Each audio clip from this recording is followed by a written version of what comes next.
Shalom, selamat malam jemaat Tuhan yang terkasih. Kita kembali lagi berjumpa dalam program Mesbah Keluarga yang khusus membahas mengenai pendalaman Alkitab. Dan pada malam hari ini kita sama-sama akan belajar mengenai kemana roh kita setelah meninggal dunia. Pertanyaan yang sederhana ini seringkali dijawab dengan apa adanya juga. Pada umumnya karena pemberitaan firman yang kurang tepat. Sehingga banyak umat Kristen yang kurang mengerti. Mereka hanya bisa menjawab, ya bagi orang baik masuk ke surga, bagi orang yang jahat masuk ke neraka. Pertanyaannya adalah, apakah memang demikian? Kalau itu yang terjadi, lalu di mana atau kapan penghakiman atau kapan terjadinya pengangkatan?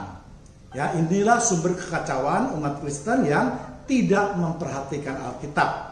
Mari kita lihat apa yang dikatakan Alkitab setelah kita meninggal dunia. Kalau kita meninggal dunia, jelas tidak akan masuk langsung kedua tempat yang tadi saya sebutkan, yaitu surga dan neraka. Karena kalau itu yang terjadi, maka akan banyak sekali ayat di dalam Alkitab yang ditabraknya. Ya, mengenai kemana kita pergi, memang masih merupakan suatu misteri daripada ilahi. Tetapi mungkin sedikit yang bisa saya sampaikan melalui mesbah keluarga ini. Ketika manusia meninggal, maka manusia akan ditempatkan pada dua tempat yang berbeda.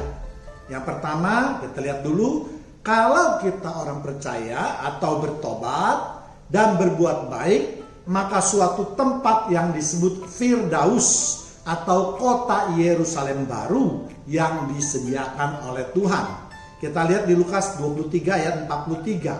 Kata Yesus kepadanya, "Aku berkata kepadamu, sesungguhnya hari ini juga engkau akan ada bersama-sama dengan aku di dalam Firdaus."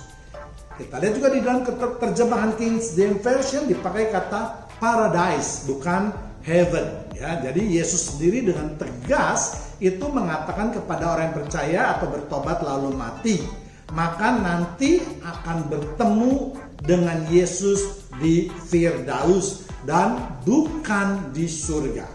Ya, ayat lain kita lihat juga di 2 Korintus 12 ayat 4. Ia tiba-tiba diangkat ke Firdaus dan ia mendengar kata-kata yang tak terkatakan, yang tidak boleh diucapkan manusia. Kalau kita membaca di dalam 2 Korintus ini, ternyata Rasul Paulus pun pernah diangkat ke Firdaus, bukan ke surga. Ya, kata Firdaus ini sebenarnya berasal dari kata Persia yang berarti taman yang bertembok. Jadi bisa disimpulkan di sini yang dimaksud dengan Firdaus yaitu kota Yerusalem baru atau tingkat ketiga dari surga. Hal itu dapat kita lihat misalnya di 2 Korintus 12 ayat 2. Aku tahu tentang seorang Kristen 14 tahun yang lampau, entah di dalam tubuh aku tidak tahu, entah di luar tubuh aku tidak tahu, Allah yang mengetahuinya. Orang itu tiba-tiba diangkat ke tingkat ketiga dari surga. Jadi seseorang ketika diangkat oleh Tuhan itu dia dalam keadaan antara sadar dan tidak sadar. Makanya Rasul Paulus mengatakan ia tidak tahu. Ya, jadi kalau kita juga membaca dengan teliti di 2 Korintus tersebut, sebenarnya Rasul Paulus juga tidak mau memakai kata pengangkatan, lebih suka memakai kata penglihatan. Ya, namun kata pengangkatan itu dipakai untuk memperkuat pendapat dari Rasul Paulus terhadap para nabi palsu yang meragukan pernyataannya.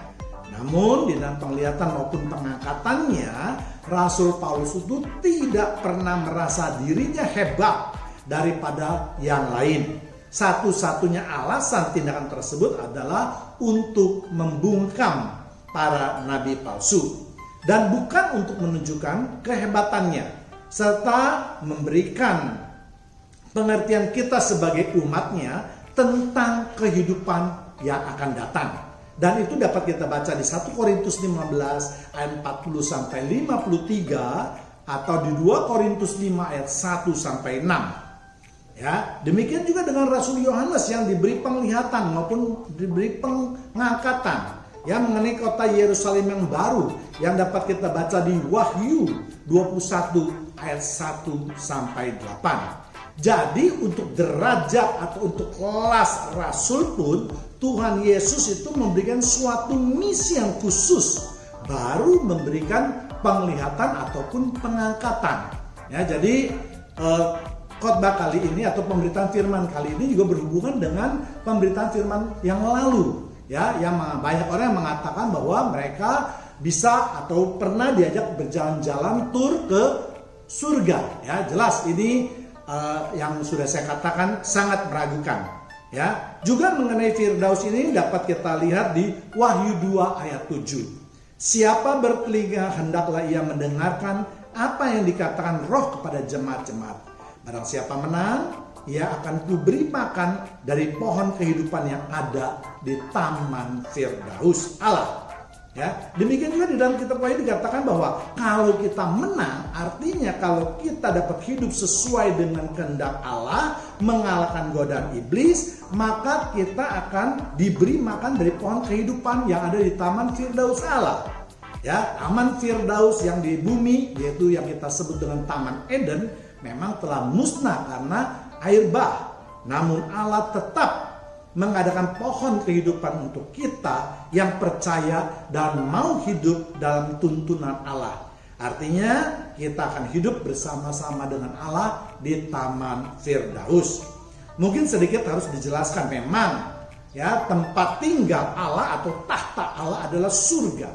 Namun seperti kita ketahui bahwa Allah kita itu tidak terbatas pada ruang dan waktu. Ya, jadi kalau Allah bisa berada di berbagai belahan di bumi ini, makanya juga ada sangat mudah bagi Allah untuk berada di Firdaus maupun di surga.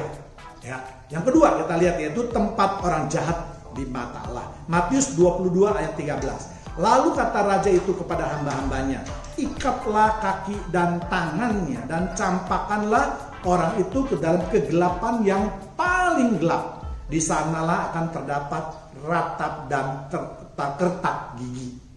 Ya, di mana suatu tempat yang paling gelap itu? Yaitu di dalam perut bumi yang kita kenal dengan alam baka atau alam maut. Di sanalah akan terdapat ratap, artinya penyesalan yang tiada habisnya karena sudah berbuat dosa. Dan kertak gigi yang berarti sudah siap untuk menerima hukuman yang paling berat sekalipun. Jadi tempat inilah yang akan dihuni oleh mereka yang hidupnya tidak berkenan di hadapan Allah. Kalau kita perhatikan cerita Yesus, yaitu tentang orang kaya dan Lazarus, ternyata setelah mati Lazarus berada di pangkuan Abraham. Ya, karena Abraham itu tidak pernah diangkat, maka tentu saja Abraham masih berada di Firdaus, ya, atau kota Yerusalem baru. Sedangkan orang kaya itu akan masuk ke dalam alam baka. Ya, di antara kedua tempat itu ada jurang pemisah yang sangat jauh, dan hal ini dapat kita lihat di Lukas 16 ayat 23 dan 26.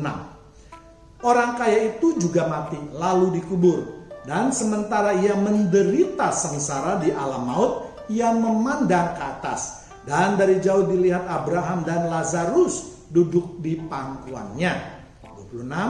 Selain daripada itu di antara kami dan engkau terbentang jurang yang tidak terseberangi. Jadi antara alam baka dengan Firdaus atau yang disebut dengan kota Yerusalem baru itu jaraknya sangat jauh dan tidak bisa diseberangi. Artinya tidak bisa yang berada di alam baka pindah ke Taman Firdaus ataupun dari Taman Firdaus pindah ke alam baka. Ya, saya lanjutkan. Supaya mereka yang mau pergi dari sini kepadamu ataupun mereka yang mau datang dari situ kepada kami tidak dapat menyeberang. Jadi memang dua tempat ini adalah tempat yang terpisah. Ya, jadi dari cerita tersebut orang kaya yang dikubur dan menderita sengsara alam maut, ia memandang ke atas. Artinya alam maut itu atau alam baka itu berada di dalam perut bumi. ya, yang merasakan kesesakan, merasakan kepanasan. Ya, kita tahu memang dengan perut bumi itu ada mahma atau ada panas yang sangat tinggi juga, ya. Ia memandang ke atas artinya ia memandang ke kota Yerusalem yang merupakan tingkat ketiga dari surga, yaitu kota yang kudus, ya. Dan di antara mereka tadi dikatakan tidak dapat diseberangi.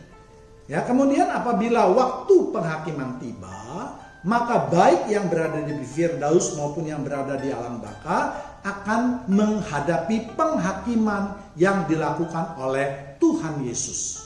Ya, kita akan membicarakan dulu yang di Firdaus terlebih dahulu. Walaupun di Firdaus dikumpulkan orang-orang mati, orang-orang percaya, orang-orang bertobat, atau orang-orang yang kelihatan berbuat baik, ya, namun perbuatan baik itu belum diuji dengan buku kehidupan atau kitab kehidupan, ya, karena di dalam buku kitab kehidupan itulah semua tercatat perilaku manusia, atau di dalam kitab kehidupan inilah yang menentukan apakah seseorang bisa masuk dalam surga atau masuk ke dalam kerajaan Allah. Kita lihat di Matius 25 ayat 32 sampai 34. Lalu semua bangsa akan dikumpulkan di hadapannya dan ia akan memisahkan mereka seorang daripada seorang, sama seperti gembala memisahkan domba dari kambing.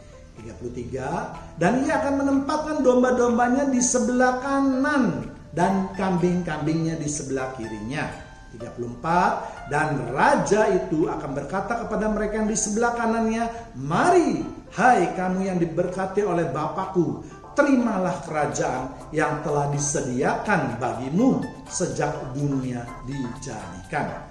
Ya, hal yang diperkuat dengan Wahyu 20 ayat 12. Dan aku melihat orang-orang mati, besar dan kecil, berdiri di depan tahta itu. Lalu dibuka semua kitab. Dan dibuka juga sebuah kitab lain, yaitu kitab kehidupan.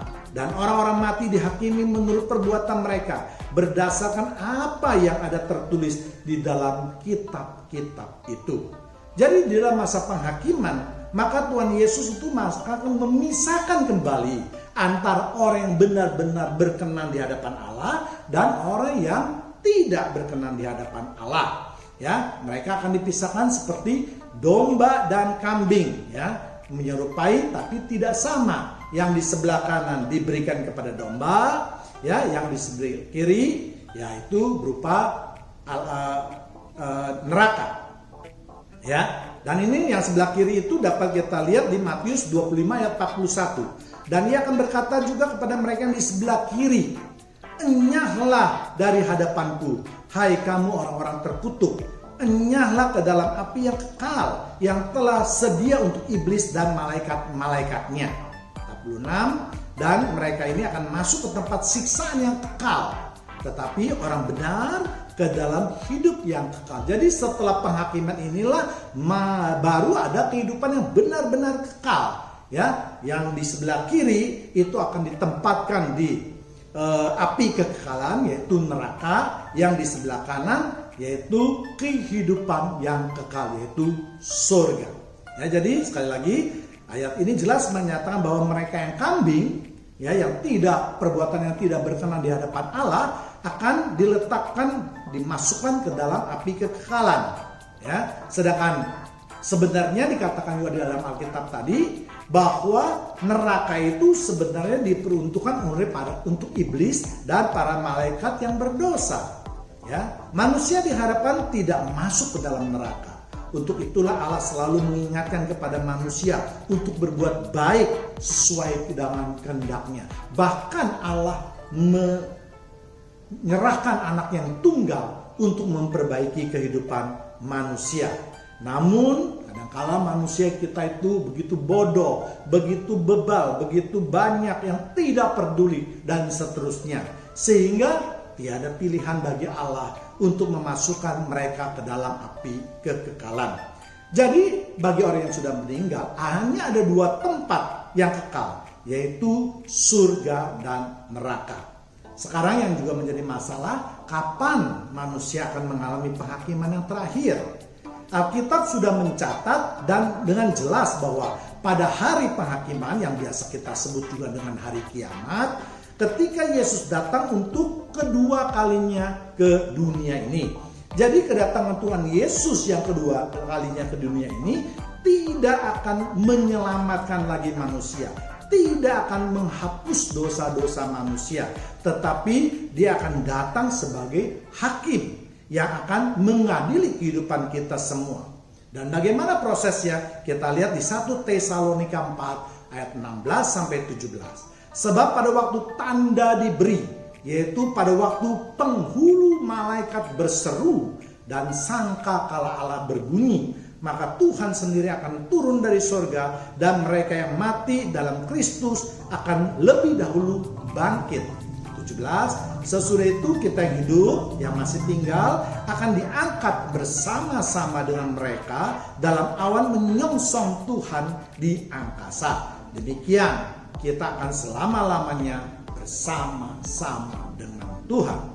Jadi Alkitab memberikan informasi bahwa kedatangan Yesus itu harus didahului oleh dua tanda, yaitu seruan daripada penghulu malaikat atau malaikat Mikael dan bunyi sangkakala. Ya, walaupun banyak tanda-tanda sebelumnya yang sudah kita lihat sekarang ini, misalnya seperti banyak peperangan, banyaknya bencana, adanya penyakit dan seterusnya.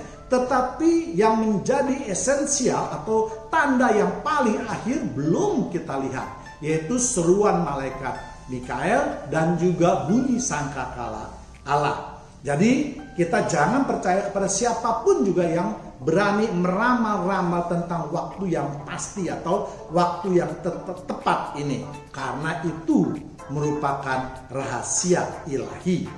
Ya, kalau sekarang ini banyak orang meramalkan Tuhan akan datang, namun kita yang percaya kita harus berpegang pada firman Tuhan, bahwa kita tidak boleh percaya pada ramalan-ramalan tersebut. Ya, kemudian kalau kita lihat dari ayat tadi dikatakan bahwa kalau seruan malaikat Mikael dan sangkakala Allah sudah dibunyikan, maka Tuhan Yesus akan turun dari sorga dan mereka yang pertama kali dibangkitkan adalah mereka yang mati dalam Kristus. Apa artinya mereka yang mati dalam Kristus? Mereka yang percaya dan hidupnya berkenan di hadapan Tuhan, dan mereka inilah pertama kali dibangkitkan. Setelah itu baru kita yang masih hidup, yang masih tinggal di bumi juga akan diangkat dengan mereka yang sudah mati. Sama seperti ketika Yesus mati, terjadi gempa dan kubur-kubur terbuka. Dan ini dapat kita lihat di Matius 28 ayat 52 sampai 53. Dan kuburan-kuburan terbuka dan banyak orang kudus yang telah meninggal bangkit. Ya, banyak orang kudus bukan hanya para rasul, tetapi juga termasuk kita-kita ini yang hidupnya menjauhi dosa, yang percaya pada Tuhan Yesus, yang menjalankan firman Tuhan. Ya, kemudian 53, dan sesudah kebangkitan Yesus, mereka pun keluar dari kubur, lalu masuk ke kota kudus. Ya, bukan masuk ke surga, masuk ke kota kudus dan menampakkan diri kepada banyak orang. Ya, jadi ini adalah suatu contoh saja ya. Jadi ketika Yesus bangkit juga orang-orang kudus yang mati juga dibangkitkan. Kemudian mereka bersama-sama dengan Yesus menuju ke Firdaus atau kota Yerusalem baru yang disebut dengan kota kudus tadi. Ayat lain kita lihat juga di Wahyu 20 ayat 5 dan 6. Tetapi orang-orang mati yang lain tidak bangkit sebelum berakhir masa yang 1000 tahun itu. Inilah kebangkitan pertama. 6. Berbahagialah dan kuduslah ia yang mendapatkan bagian dalam kebangkitan pertama itu. Kematian yang kedua tidak lagi berkuasa atas mereka, tetapi mereka akan menjadi imam-imam Allah dan Kristus, dan mereka akan memerintah sebagai raja bersama-sama dengan dia 1000 tahun lamanya. Ya, jadi tadi dikatakan sedangkan mereka yang tidak percaya atau hidupnya penuh dosa, tidak berkenan di hadapan Allah, maka mereka akan dibangkitkan pada masa berakhirnya 1000 tahun. Ya, bersamaan dengan waktunya dilepaskan iblis untuk menyesatkan bangsa-bangsa. Namun 1000 tahun itu janganlah diartikan secara harfiah. Karena kalau diartikan secara harfiah, maka ini seharusnya sudah terjadi kebangkitan pertama. Karena sekarang sudah melewati tahun 2000. Ya, ingat, bagi Tuhan satu hari itu bisa sama dengan 1000 tahun. Ya, jadi kita haruslah mengartikan bahwa kata 1000 tahun itu adalah waktu yang tidak terbatas. Waktu yang tidak dapat kita prediksi. Hanya Tuhanlah yang tahu mengenai rahasia itu. Namun yang jelas dikatakan bahwa berbahagialah dan orang kudus yang mendapatkan kebangkitan yang pertama, yaitu kebangkitan dari dunia yang fana ini. Sedangkan kebangkitan yang kedua, yaitu kebangkitan di mana kematian sudah tidak berkuasa lagi, yaitu kebangkitan kita dari Taman Firdaus. Ya, maka kita akan hidup bersama-sama dengan Tuhan Yesus dan akan menjadi imam-imam Allah yang akan memerintah sebagai raja bersama Tuhan Yesus untuk selama-lamanya. Karena dalam keadaan ini berarti kita sudah lolos dari kitab kehidupan. Bagaimana kita setelah mengalami kebangkitan kedua bisa menerima jabatan imam dan raja? Karena di dalam kebangkitan kita yang kedua ini, maka kehidupan kita itu yang tadi saya katakan sudah benar-benar suci, benar-benar kudus di mata Tuhan. Dengan kondisi inilah baru kita boleh masuk ke dalam surga bersama-sama dengan Tuhan yang juga kudus. Kita ingat, tempat di mana Allah berada itu adalah tempat yang kudus. Ya, jadi kita kalau masih berdosa, tidak mungkin kita bisa hidup bersama-sama dengan Allah yang kudus.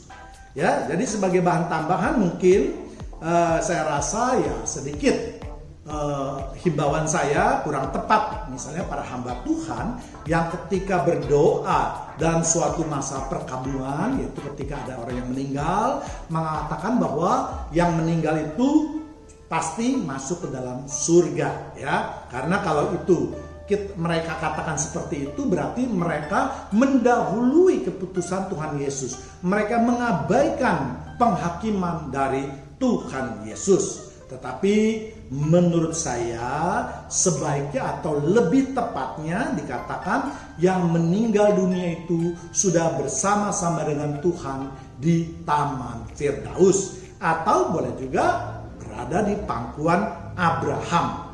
Ya, itu usul saya. Ya, kalau bisa diterima tentunya. Demikianlah pemberitaan firman Tuhan sekitar kemana roh kita setelah meninggal dunia. Karena waktu yang membatasi pertemuan kita. Ya, semoga memberikan sedikit pencerahan kepada jemaat yang terkasih mengenai kemana roh kita meninggal setelah meninggal dunia.